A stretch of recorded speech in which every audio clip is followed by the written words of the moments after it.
Hey WWE fans, be sure to check out the RCWR show live Monday nights on youtube.com/the RCWR show at 11:15 p.m. Eastern after WWE Raw for full fallout and review along with great live fan reactions. As we saw Monday Night Raw, we now know who all are going to be in that Money in the Bank match for the WWE World Heavyweight Championship. If you need a recap, we got Alberto Del Rio, Randy Orton, Sheamus, Cesaro, Bray Wyatt, Roman Reigns, John Cena. And it was announced as earlier as tonight. And I told you guys you had nothing to worry about. There were some of you guys that were like, man, WWE is stupid. How the hell they gonna do a WWE Money in the Bank match for the vacant WWE World Heavyweight Championship, but they don't do a Money in the Bank ladder match to give somebody a shot at the championship for a good whole calendar year. Challenge at any time. And I told you guys, I said, look, WWE knows what they're doing. They're going to make it happen. You're going to see 2 Money in the Bank matches. Don't worry about it. And sure enough, earlier tonight, I guess they had revealed it on Main Event. I haven't even watched Main Event yet. I usually like to check it out like on Wednesdays. I guess because I'm programmed still from when I was checking that out on the Ion channel. It still hasn't really been registering in my head that I can now watch it live Tuesdays on the WWE Network. It's taking me the longest time to get used to that and remember that. But let's look at these names, man. All right? Tackle Cyrus' question right here. As I said Monday night, I really feel that John Cena is in a position right now where I feel in my heart of hearts, WWE, they don't need to go the convenient route. They don't need to go the safe route and go, well, let's give the championship to John Cena. To give John Cena the championship, I can't remember who it was that said it on the RCWR show live last night, but they said, to give John Cena the championship, it would make him a 15-time champion, and basically he'd be one away or something like that from tying Ric Flair. Nobody should tie Ric Flair. Nobody should surpass Ric Flair. Triple H didn't even do it. So why should John Cena? And I kind of feel where you all are coming from that side of the argument. But see, my whole thing is, for WWE to go with John Cena as champion, they're going with the comfort zone. You know what I'm saying? And for those of you that's like, what do you mean the comfort zone? Not beating the horse to death, dragging it out real quick, but let me give you the best analogy. Let's say it is the middle of winter. Your heat's not really working like that. You grab yourself a couple of blankets. You're testing them out. You're trying to figure out which one is going to really make you feel warm because your bedroom is pretty ice cold, right? So you're going through the blankets. Blanket 1 doesn't work. Well, let's try blanket 2. Blanket 2 doesn't work. Well, let's go with blanket 3. Finally, you come across this really nice blanket that is just like, wow, this blanket is so good. It's so warm. Oh, it's so soft. My God, it's doing the job. I don't feel cold anymore, right? It's like the best freaking piece of blanket you've ever come across, right? Let's say your girlfriend or, I don't know, a family member, they're thinking about you a couple of weeks down the road. They hook you up with a blanket. Now, you don't want to be disrespectful to them because they took time to dip into their pockets and they got you a really nice blanket and they're telling you, oh, you'll like this blanket, you'll love it, it's really good, it's going to keep you warm, blah this, blah that, and you're saying to yourself, I've already found my blanket and I'm not going to switch blankets. I'm comfortable with the blanket that I have right now. I'm not going to switch it up. And you know what? That blanket that your friend, your girlfriend, or your relative had got for you there, that blanket could be better than the blanket that you picked out. That's kind of how I look at John Cena possibly getting the WWE World Heavyweight Championship again. It's basically WWE going with what's comfortable.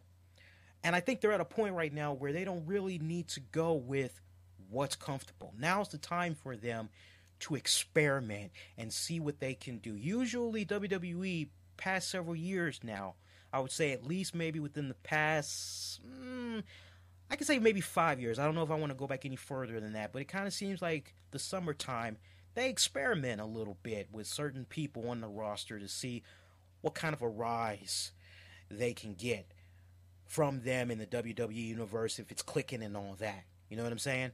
I think you guys see where I'm going with this. Let's eliminate John Cena off the break. Randy Orton, I've been saying it from time to time and time again.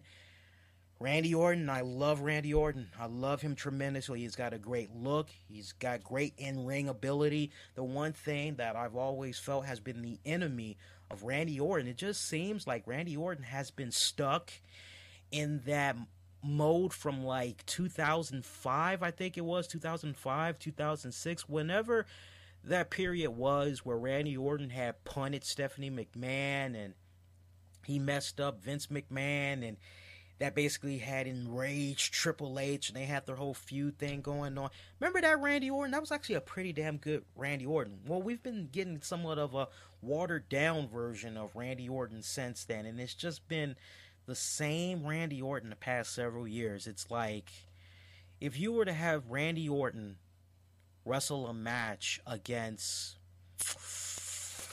Antonio Cesaro, just randomly speaking, let's just say you're watching WWE TV 6 months down the road.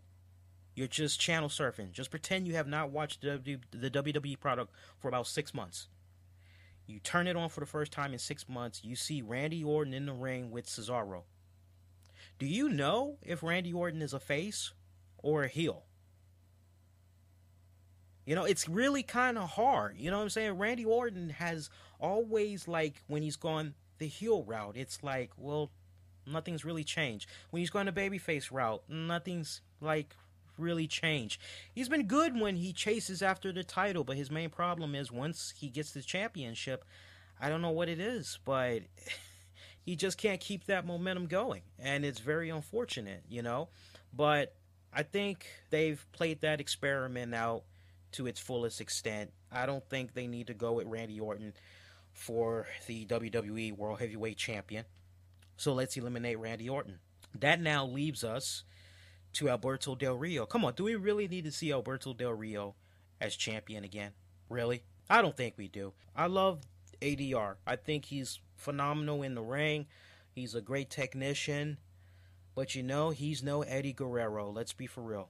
He's no Eddie Guerrero. It seems like ever since Eddie Guerrero had passed the WWE, they have been trying very, very hard to find the right type of mainstream Latin wrestler. And it just hasn't really been that successful. I mean, we could kind of look at Rey Mysterio, but he's gotten to a point right now where he's so unreliable, always getting injured left and right. Sin Cara, the original, that didn't really work out so well, and I think that was mainly because of the language barrier, not to mention he really wasn't able to get down the American/WWE style of wrestling. Sin Cara 2.0, not quite the same as the original, but I mean, he's making his strides and all that. But Alberto Del Rio, he never was really one of those type of guys. I felt, you know, when they hooked him up with John Cena, and John Cena did that infamous promo where he was like, let's be for real, the cars that you come out in, you don't own them, those are nothing but rentals, you don't have properties across the land. You know, those were just places that you rented to make yourself look good. You guys know the promo I'm talking about. Ever since John Cena cut that promo, it just really cut it cut Alberto Del Rio down the size. You know, it just really made him look even more weak. You know what I'm saying? And it was like, for some weird reason, once they had him and John Cena collide, Del Rio just hasn't been the same. And I've been saying it for the longest. Put ADR back on SmackDown. Let him be exclusive. Pair him up with Ricardo Rodriguez again. And let him go back to being classic ADR. You know, honestly, I keep hearing that they're in a position where they're probably going to lose Alberto Del Rio because supposedly his contract is going to be up before this year is out. And he's strongly considering going back to his home country because he feels he would have a more respected and more lucrative career out there. He's even talking about starting up his own luchador promotion or whatever, Mexican promotion. knowing all that, I don't think ADR should be the one to become the WWE World Heavyweight Champion. It's like, been there, done that. Really didn't work out too well the last go around. So let's eliminate him. So now that leaves us with a fresh batch of new guys. Well, technically, let's go to Sheamus. I love Sheamus. I love him tremendously. I was hurting real bad when he went out on injury and all that, because it really seemed like with that whole 1-800-fella gimmick he had going on, it really kind of seemed like he was really getting up there. I mean, he had the whole catchphrases and all that, but for me, Sheamus, I guess I'm a sucker for heels because I really loved his work as a heel. I love that Sheamus that was owning the hell out of John Cena and Triple H. I want to see that old Sheamus come back, and I'm hoping that at some point we can see that happen. Now, look, the only way I would buy Sheamus as a WWE World Heavyweight Champion would be if shortly afterwards he maybe went heel. But I don't really think that's going to be happening. Not to mention the way WWE's been operating recently. It would kind of be a nice curveball if they had Sheamus, who, if I'm not mistaken, he's holding on to the United States Championship. That would be pretty badass if he could become the United States Champion and he could be the WWE World Heavyweight Champion. I think that would be freaking awesome, but only if they were to make him go the heel route, which I don't think WWE is going to be doing. Sheamus, I think in due time, he'll be a great WWE champion, just not at Money in the Bank. So let's eliminate him. Now we got 3 fresh faces. We got Bray Wyatt, Roman Reigns, Antonio Cesaro. I love this process right here. First guy I want to get to right now. And bear in mind, when you look at these names, Cesaro, Bray Wyatt, Roman Reigns, here's what I want you all to be thinking about. Daniel Bryan. There's a reason why you need to be thinking about Daniel Bryan, because when Daniel Bryan does come back, he's going to be in a position where, depending on who the champion is, I honestly feel in my heart of hearts is going to determine where exactly his position is in becoming the WWE World Heavyweight Champion again. Let's go through this. Let's look at, I don't know which one I want to start with. The more enticing one is Roman Reigns. That just really screams to me right now. Let's go with Roman Reigns. I know everybody loves Roman Reigns. My girlfriend loves Roman Reigns. All girls love Roman Reigns. I can only imagine, and it's now after midnight, so I can actually talk a little bit raunchy. I can only imagine the wet dreams that girls have with Roman Reigns. I mean, just playing with his hair and just, he's got that whole Fabio thing going on. You know what I'm saying? Guys want to be like him. They want to look like him. Women want to be with him. I mean, everybody wins. And the kids love him. Yeah, Roman Reigns. Everybody loves him. I know everybody wants to jump on the Roman Reigns bandwagon. I'm not jumping on it. And the reason why I'm not going to jump on it, because it would be too soon. Much too soon. I mean, that's basically like... that basically is like starting off on the original Pac-Man video game at like level 20 and like you're dead in 3 seconds. You know, you gotta work your way up to that level. You know, you can't just start off at level 15, you know, because it's like, whoa, what's going on here? Whoa! You know, you gotta gradually build up to it, and I think there's a more enticing story waiting to happen with Roman Reigns. Roman Reigns is almost going down a similar path as Dwayne "The Rock" Johnson. I mean, he came in, with the exception of Rocky coming in and starting off his WWE career as Rocky Maivia. Let's not forget that. And he made his debut, at a Royal Rumble, I think it was. I can't remember what year it was. But, man, after a while, fans were not feeling Rocky Maivia. They were booing the hell out of that man. And when that injury came to him, it couldn't happen at a better moment. I still remember the story because Jim Ross was like, well, look, Dwayne, why don't you be a heel? Maybe get paired up with the Nation of Domination. And originally, Rock was like, no, I don't want to be with an all-black stable. Why should I be associated with an all-black stable? He thought it was kind of stereotypical or whatever, and he really wasn't feeling the whole idea of being a heel wrestler and all that. And Jim Ross was like, well, you know, I've been seeing these promos from Deion Sanders. And, you know, he's always saying, well, Deion Sanders is going to go out and he's going to make 3 touchdowns, and Deion Sanders is going to get himself a 250 yards worth of rushing type of game today. And eventually, as you all know, the rest was history with Dwayne "The Rock" Johnson.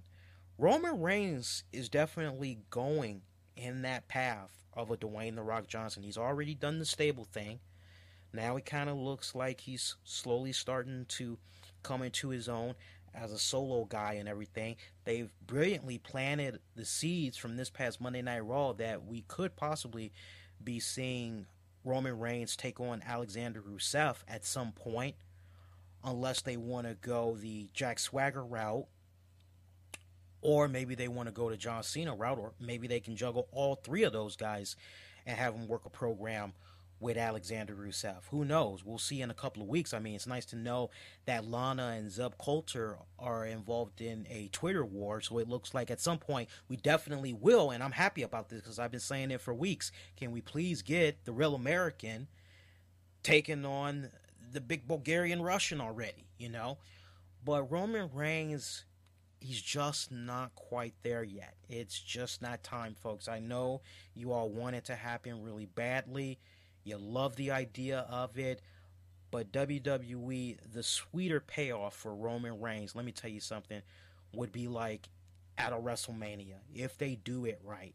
Just thinking about what's probably going to be coming up at SummerSlam real soon and everything, honestly, I feel in my heart of hearts, Roman Reigns, he's getting ready to work with Triple H. They're probably going to do some good business at SummerSlam.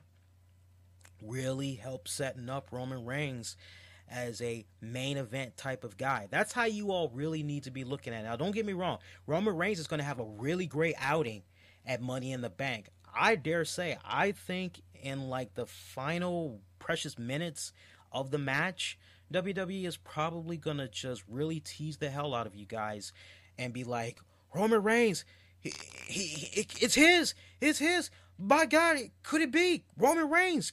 Is it possible? And I can just see something similar to like what had went down with Cody Rhodes, Damian Sandow, and everybody was roaring for Cody Rhodes. They thought he was going to be able to get the job done and all that, and then Damian Sandow just came out of nowhere, yanked that damn briefcase. Similar fashion. I don't see Roman Reigns becoming the new WWE champion. It will happen in due time. Could it happen this calendar year? No. If I were a betting man, no, it's not going to happen this year. Now that we've eliminated Roman Reigns, and I could keep making more examples, but you guys get the point, right? Right. That leaves us with 2 guys. We got Bray Wyatt and Cesaro. He's got the whole world in his hands. Now, see, this is where it gets really interesting. Now you really need to start thinking about Daniel Bryan, because on the one hand, if Bray Wyatt wins the WWE World Heavyweight Championship, you get Daniel Bryan back into the picture, there's still somewhat of unresolved issues between Bray Wyatt and Daniel Bryan. I mean, things kind of left off with Daniel Bryan joining the Wyatts, and that kind of backfired a little bit. Seemed like for the most part, Daniel Bryan, he really was trying to help out the Wyatts, but he was getting some tough love. And, you know, after you roll up that newspaper and you beat the dog a couple of times, there's only but so many hits that dog is going to take before it bites back. And that's exactly what Daniel Bryan did to Bray Wyatt. But, you know, there is something there that WWE can follow up on. And the reason why you got to factor in Daniel Bryan is because if Bray Wyatt is the WWE World Heavyweight Champion, that could be his trial run. And you know, usually WWE, they like to do some trial stuff during the summer just to see how things play out as far as, okay, well, does the WWE Universe like this? Does this kind of help out the house shows? Because they know everybody is on vacation right about now, or getting ready to. You know, kids are out for summer break. Everybody's doing their vacation. Everybody's getting ready for the 4th of July. Everything's not really going to start to get all nice and calm until probably September and everything. So this is usually the time where WWE likes to do a little bit of experimenting. So to put Bray Wyatt in a position as WWE World Heavyweight Champion, that would be pretty badass, right? Not to mention, you could still have Bray Wyatt feud with John Cena.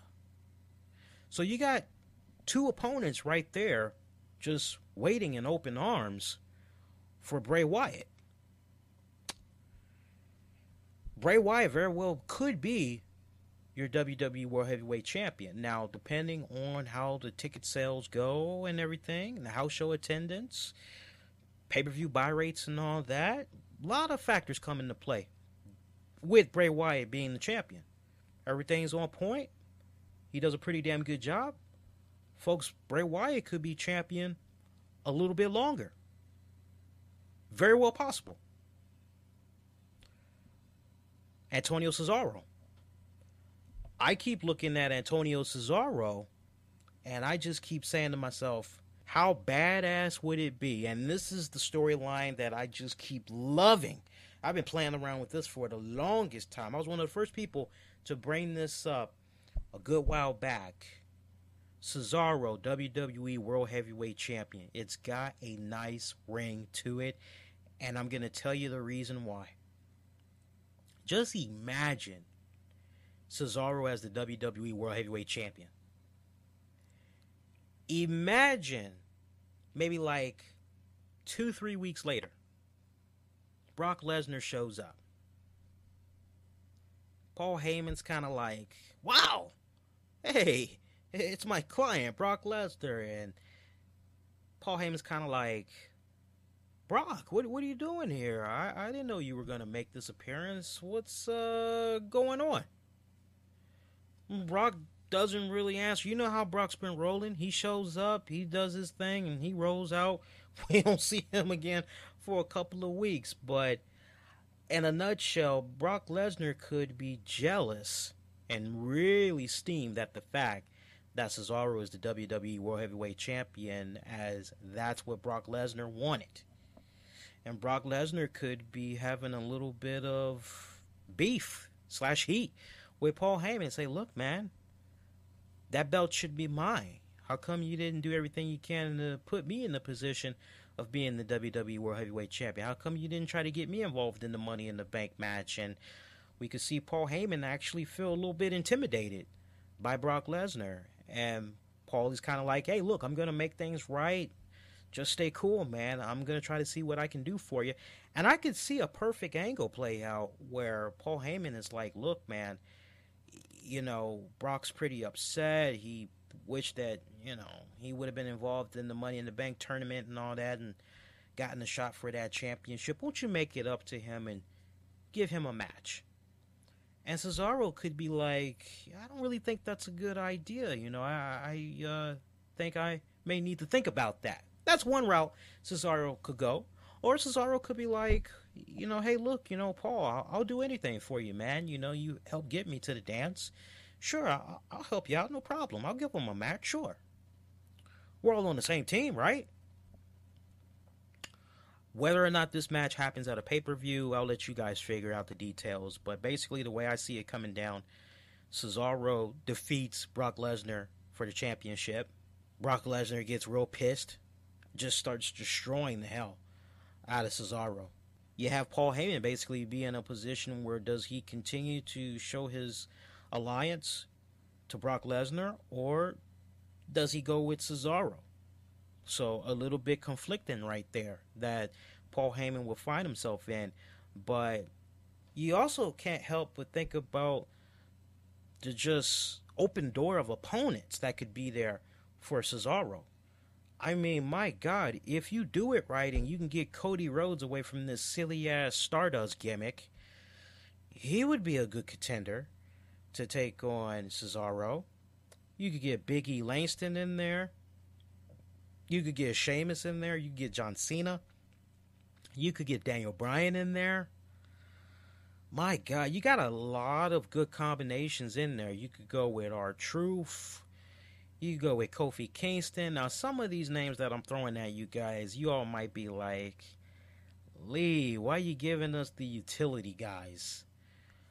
Hey, man, let's go back to R-Truth for a minute. Remember that Capital Punishment match that he had with John Cena for the strap a couple of years back in DC? They actually did pretty damn good, and there was some really great riveting story arcs leading up to that match. I mean, WWE, they've proven that with the right type of utility guy, they can definitely elevate them to make them seem like they would be a serious threat for the championship. So don't knock it until you actually see what WWE can do. But there's like endless combinations right there. There's more combinations for Cesaro being the WWE World Heavyweight Champion as opposed to a Bray Wyatt, I feel. Now, thinking about opponents for Bray Wyatt, like I said, you got Daniel Bryan, you got John Cena.